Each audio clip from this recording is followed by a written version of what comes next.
Hello students, ये नाभिकीय भौतिकी की पहली यूनिट से संबंधित मेरा 9th लेक्चर।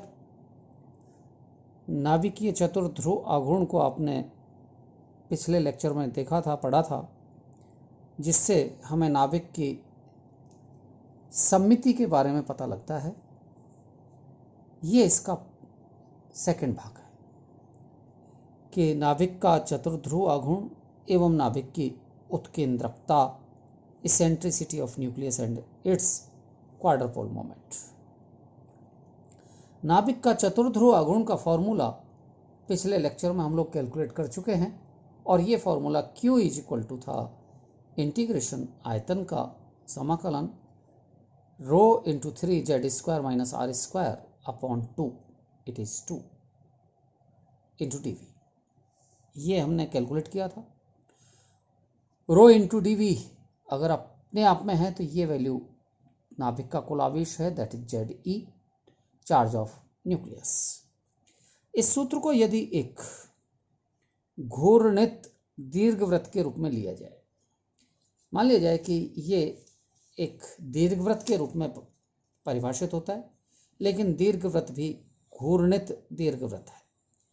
ये घूर्णित क्लॉकवाइज भी हो सकता है और ये एंटी क्लॉकवाइज भी हो सकता है। इसका ये लंबाक्ष भी हो सकता है और दीर्घाक्ष भी हो सकता है, इस तरह से या इस तरह से। ये दीर्घवृत्त हो सकता है, घूर्णित दीर्घवृत्त।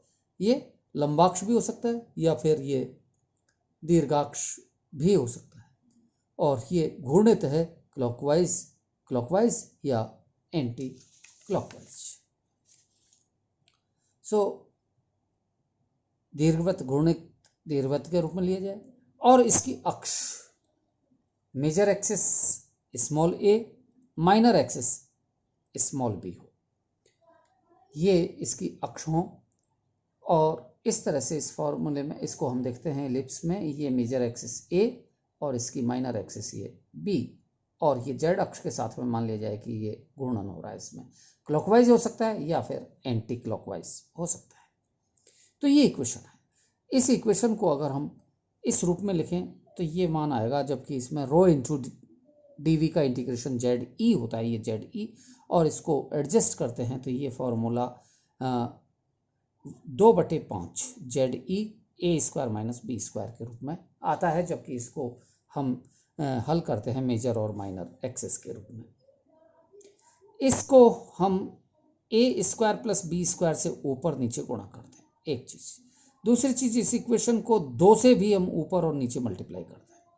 तो यहाँ ऊपर जब हम 2 से मल्टीप्लाई करेंगे तो ये 4 हो जाएगा, 4/5 इंटू Ze यथावत a² minus b² upon a² plus b² into a² plus b² upon 2 ये होगा। और इस में a² प्लस b² अपॉन 2, ये हम इसको r मान लेते हैं, जहाँ r एलिप्स की औसत त्रिज्या होती है, एवरेज रेडियस है। तो ये वैल्यू तो हो गई r², इट इज r², और ये 4/5 Ze यथावत, और ये वाली टर्म जो है इसको हम एप्सिलॉन से निरूपित करते हैं, that is epsilon is equal to a² minus b² upon a² plus b²। इसे दीर्घवृत्त की उत्केंद्रकता कहते हैं, यानी कि नाभिक की ये उत्केंद्रकता होगी, जिसमें a major axis and b minor axis. These are the axes of ellipse or the nucleus. Okay. So, from equation number first, that is Q is equal to 4/5 Ze epsilon r². When Q quadrupole moment increases, then epsilon E, that is directly depend upon Q, epsilon will also increases. Eccentricity of the nucleus is also increases. इसका मतलब है कि नाभिक की eccentricity उत्केंद्रकता नाभिक के चतुर्ध्रुव आघूर्ण के आधार पर ही निर्भर करेगी।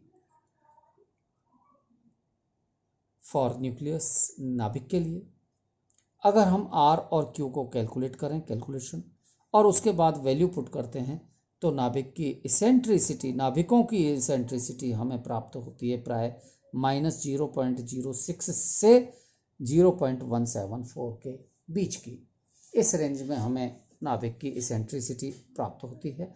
इसका मिनिमम मान -0.06 है और जिसके आधार पर Q इक्वल टू यानी कि क्वाड्रपोल मोमेंट का न्यूनतम मान 3 × 10⁻28 मीटर स्क्वायर ये होता है और ये वैल्यू एग्जाम्पल के रूप में PA133 133 के लिए ये मान इस पदार्थ के लिए हमें प्राप्त होता है, इस तत्व के लिए प्राप्त होता है।